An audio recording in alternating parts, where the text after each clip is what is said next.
Home equity line of credit or cash out refi. Quick reference to which is better and why. One, if you need a small amount of money, that's when you're going to want to use a home equity line of credit or even like a small personal loan from American Express or Discover Card. There's plenty of them. There's no point in touching your loan for a small amount of money and paying closing costs, especially in New York. So if you have a low rate, you definitely want to go that route. Now, if your rate is high, it could make sense because you could lower your payment and get access to equity. So you're kind of doing two things at once. So the smaller loan amounts with a higher rate does make sense.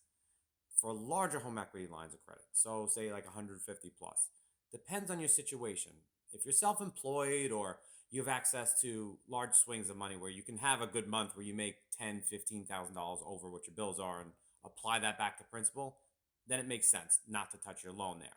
But if you have a W-2 job where you're like banking on raises to cover the difference between interest and principal, more than likely the cash out refi is going to make sense. Because say you, at the end of every month, you have $3,000 left over and you touch this home equity line of credit and the minimum payment is $1,500.